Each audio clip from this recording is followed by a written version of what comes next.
Tri-tip has to be one of the most underrated cuts of beef out there, and that when done right, eats like something way more expensive. Now, it's not naturally super tender, and if you cook it wrong, it'll chew like it too.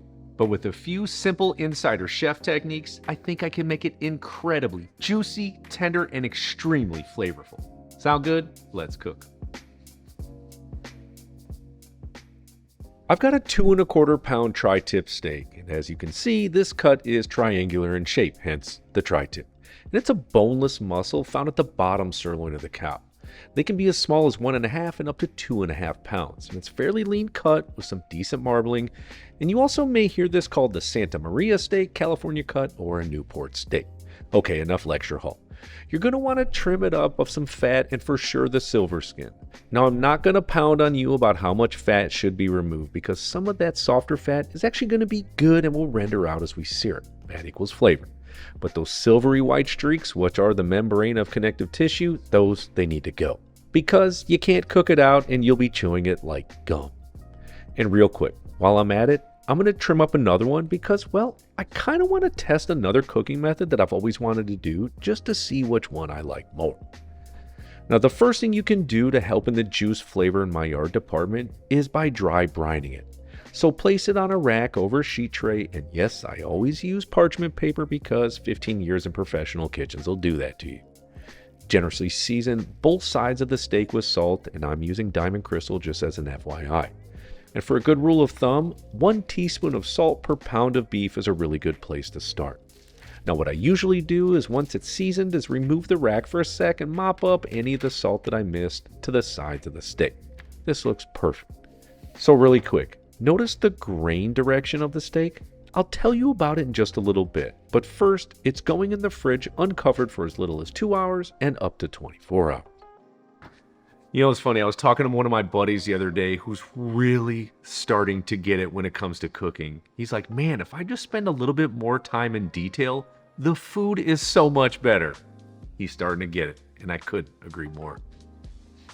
And for sure, you can just season this up and cook it right away if you want, but dry brining is going to ensure every bite is seasoned and that outer surface will form that pellicle so that you get the perfect Maillard when it comes to searing.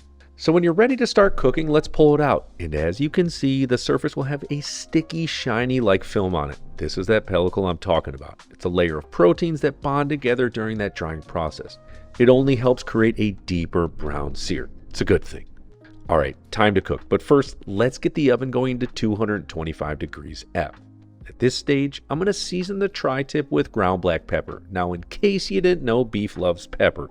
So I'll probably go about a ½ teaspoon or so per side, and feel free to go a little heavier or lighter, it's up to you. And I'm telling you, little techniques like this always make meals worth remembering. You can absolutely pull this off. Now to remove all the guesswork and ensure this thing is perfect, use a thermometer. And there are quite a few you can choose from. This is just the one I use most often, that's it. And this will allow you to know exactly when to pull it, so it's not about how big the cut is and for how long it needs to be in the oven, it's about the exact time it needs to come out. I promise you that you'll love this. Now when inserting it, you want to put it in at an angle and in the center of the cut. This will allow it to be right at that thickest part for the most accurate reading. From here, it's going on a middle rack, and because I like medium rare, and I think to maximize flavor, texture, and juiciness to a cut like this, don't take it any higher than medium.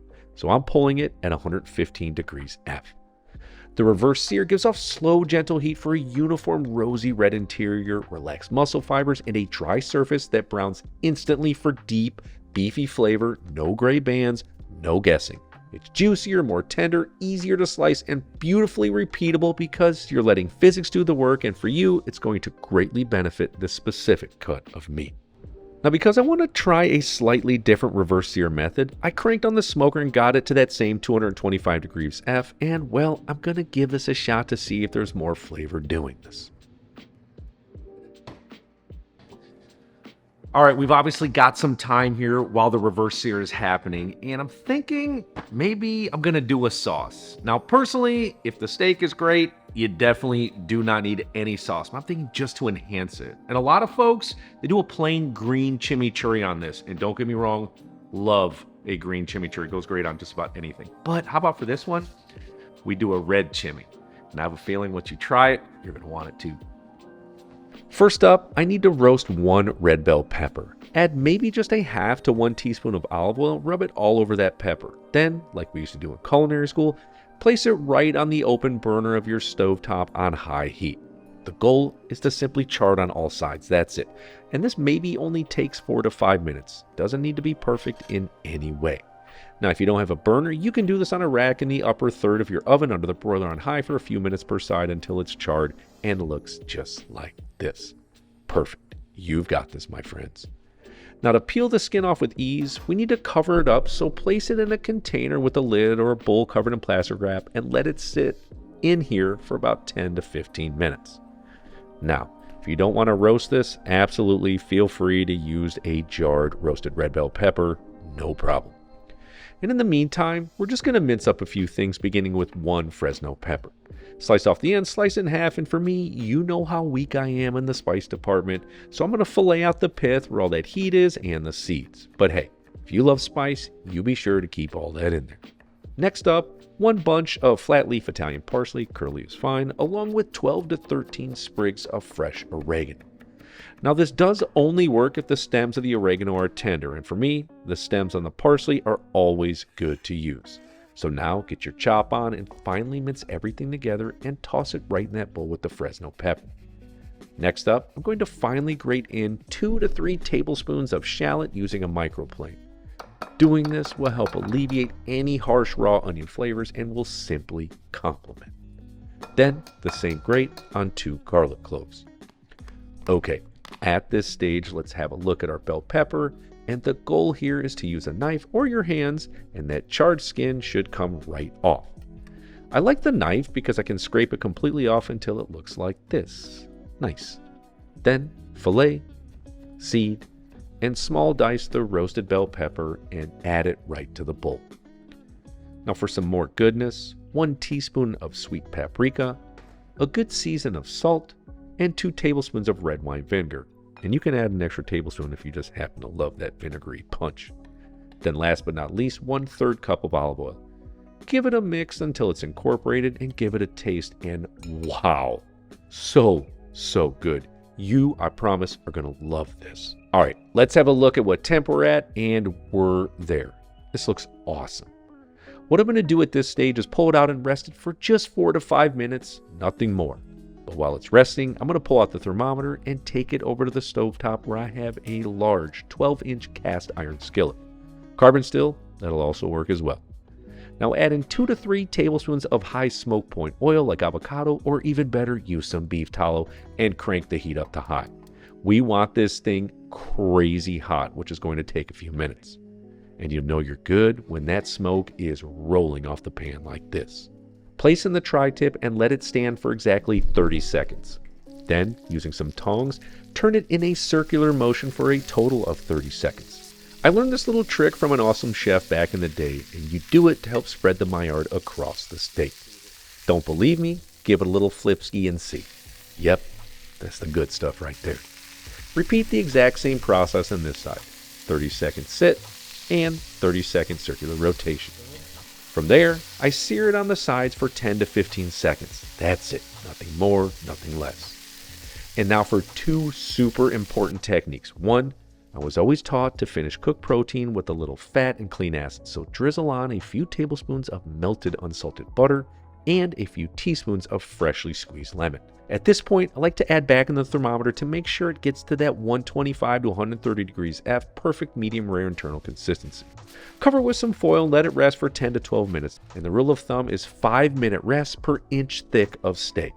During this rest, the juices and myoglobin will redistribute through everything, making it way more tender and juicy. Plus, it'll soak in all that buttery and lemony goodness. And while this is resting, I decided to do a pretty similar process with the smoked tri-tip.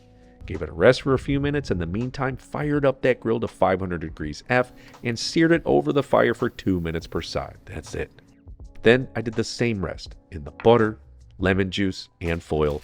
And now it's time to test this out. But first, it needs to be sliced correctly. Remember at the beginning where I showed you the grain direction? Well, you want to cut against the grain, to slice through those long muscle fibers, breaking them down to make them much more tender and way less chewy. This is an insanely important tip, and with 2 different grain section directions, that was hard to say, here's how you do it. Start on a bias, just because it makes it look better. Just a little chefy thing we do in the restaurant world, and make sure it's only about 1/4 inch thick, nothing more. Now this end piece is going to be more towards the medium well to well done side because, I mean, dang, look how tiny it is. Can't help it. And it always trips me out how the reverse sear seems overdone, and then all of a sudden, boom, juice and that medium rare color I'm looking for. See that? That's goodness right there. Now when you get to roughly the middle, you can see how the grain changes. Just turn it and slice against the grain in the exact same way, on a bias and 1/4 inch thick. This looks amazing. But don't forget about that reverse smoked and seared, and wow, I was not expecting that amount of juice to pour out of there. Incredible. We are almost done and ready to eat. Just one more technique. But first, let's talk sides. Who doesn't love steak with potatoes? Yeah, not sure there's a better pairing, so I hooked up the crispiest roasted potatoes ever, and for a little something more, I grilled up some romaine and topped it off with some goodness. And you can get both of these recipes, plus the good old green chimichurri on my site at billyparisi.com. And of course, I'll drop some links below. For now, let's get back to the steak. One last little technique. Finish it with a little Maldon salt. This is simple, but an absolute chefy game changer in the flavor department. We all do this. And because I made it and want some, how about a little bit of that red chimney? So good. Let's get in this. Looks alone, I mean, I'm in my own personal heaven, but let's just see which one I like more. This is just the regular reverse sear in the oven. It's delicious. That little extra salt on there. Man, that red chimichurri, you guys, phenomenal. Would absolutely love to be served that. Now this is the reverse smoke.